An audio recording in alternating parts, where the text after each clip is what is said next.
What were you hoping to do by making the film Trashed? Well, I think the role of the film for me was to raise awareness on the topic and get it into the press so that people could start having a meaningful conversation about waste, which is not a particularly attractive subject, let's say. How many countries did you film in? We ended up actually filming in 11 countries, but the stories that I've chosen are universal, and obviously I spoke to people in communities in more countries than we actually filmed in, but the stories are certainly not isolated. They're repeated around the world, sadly, wherever you kind of want to pick, actually. How did you persuade Jeremy Irons to get involved in the film? I had worked with Jeremy some years ago on a different film, and I was generally aware that he doesn't like waste either. He will, wear his jumpers until they're worn out. He'll keep his cars until they're falling apart. He'll repair everything. So he's always seen, the value in reusing things. It's just something natural to him as well. So he just felt like a natural first approach, and so I sent him the treatment, and amazingly he loved it. It's of wood. But in the 50 years since then, things have changed. The treasure I used to find in the sand has been replaced by trash. How did you get Vangelis to write the soundtrack?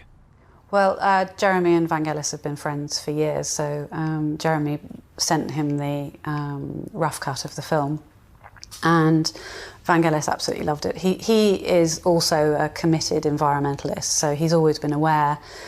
He was aware because he'd worked with Cousteau, sort of various people, he was aware of issues for the seas and so on. But generally, again, he was very shocked by the film and really wanted to get involved, so.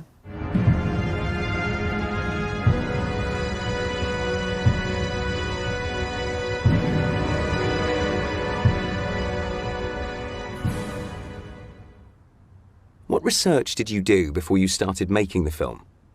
I spent about a year talking to communities, talking to experts, obviously reading an awful lot, and just ingesting it all, because obviously, again, it's such an enormous topic to take on.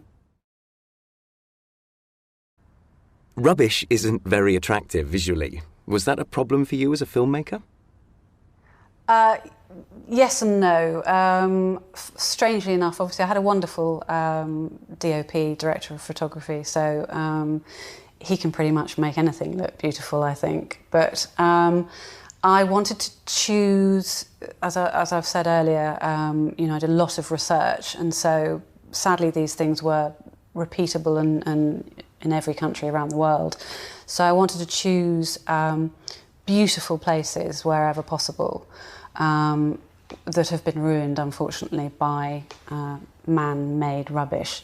So the ancient port of Saida in Lebanon, the fact that you've got this huge mountain of waste, which was formerly a flat, sandy beach. What was a sandy beach has been replaced by a trash mountain. Well over 40 meters in height. Documentaries about how we're destroying the planet can be very depressing. Was that also a challenge for you? A huge challenge, yes. I would have preferred to make a much more cheerful documentary than I think Trash is. I think it has got hope. I think because we were very much aware that we wanted to offer solutions at the end of it. But the subject is not a cheerful subject. I could have gone further, I think, with it, but I didn't want to, because actually, you could sort of end up feeling like you just want to go and shoot yourself, which is not what I wanted. I wanted to feel that, people feel that they can make a difference to this topic. In the film, you focus on air pollution, land pollution, and water pollution. Which do you think is the most worrying? If I had to pick one, which I would be reluctant to do, it would be water, without a doubt. I think that what has happened to all of the oceans and beaches actually as well, in the world in the last 30 years is astonishing in the scale and the speed. There are certain places in the world that, you have to dig down on a beach over a foot before you will find sand that doesn't have plastic in it. Unfortunately, what's happened with the way that soft plastic degrades in water is that the pieces become so fragmented that they're the same size as the zooplankton, which obviously is in the food chain. Who do you think is mostly to blame for the problems we have with waste? I tried very hard, actually, not to blame one person or things in the film, actually, quite deliberately, because I think in a way it lets us off the hook. And it also, I think we all need to work on the problem together, because it's too complicated to blame one person or one thing or one act, or I think it's multifaceted, unfortunately. As well as using anaerobic... Your film finishes on an optimistic note, with the example of San Francisco's zero waste policy. Can you tell us a bit about that? Well, I actually, in the film, ended up using San Francisco as the example, because I wanted to show that zero waste could be achieved on a big scale. Tell me about... When you go and stay in San Francisco in your hotel room, you'll have 4 different bins, and you'll have signs on the wall of what goes into each bin. So it's very, very easy to recycle, and I think that's a huge part of what we should be doing.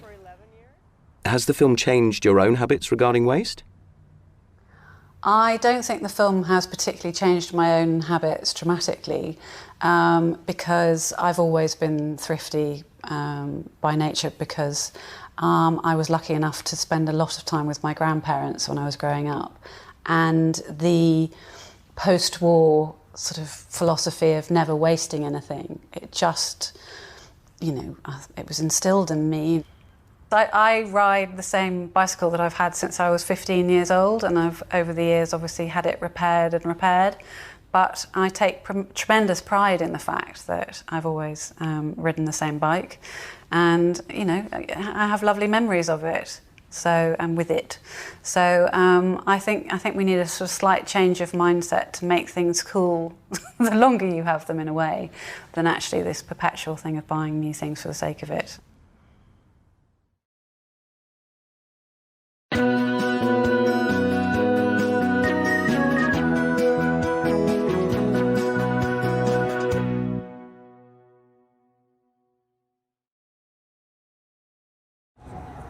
How much recycling do people in your country do? I don't think we do enough. I think we could do a little bit more. I'm not wonderful myself, but we try and do a little bit of recycling. How responsible are you personally? Well, we'd probably do about 30% we recycle. What do you think the government or individuals could do to make people recycle more? Well, they could give you all these boxes and bins and things at home to help you recycle. The Germans seem to do it quite well. How much recycling do people in your country do? I think people are quite good at recycling. I think now that the waste companies come and collect recycling from the houses, people haven't really got an excuse not to recycle anymore. How responsible are you personally? I recycle as much as I can. What do you think the government or individuals could do to make people recycle more? Well, maybe they could offer a financial incentive for recycling, or maybe for producing less rubbish that can't be recycled. How much recycling do people in your country do? I think that recycling is getting better in this country. I think we still have a long ways to go. I think it's still done largely in pockets and not necessarily nationwide as much as it could be. How responsible are you personally? Actually, in the town where I live, we have a very strong recycling program, and so I participate in filling it up with cans and bottles and newspapers and all kinds of stuff, and they come and get it every other week. So easy to do. Mm-hmm. What do you think the government or individuals could do to make people recycle more? Oh, well, incentives always work.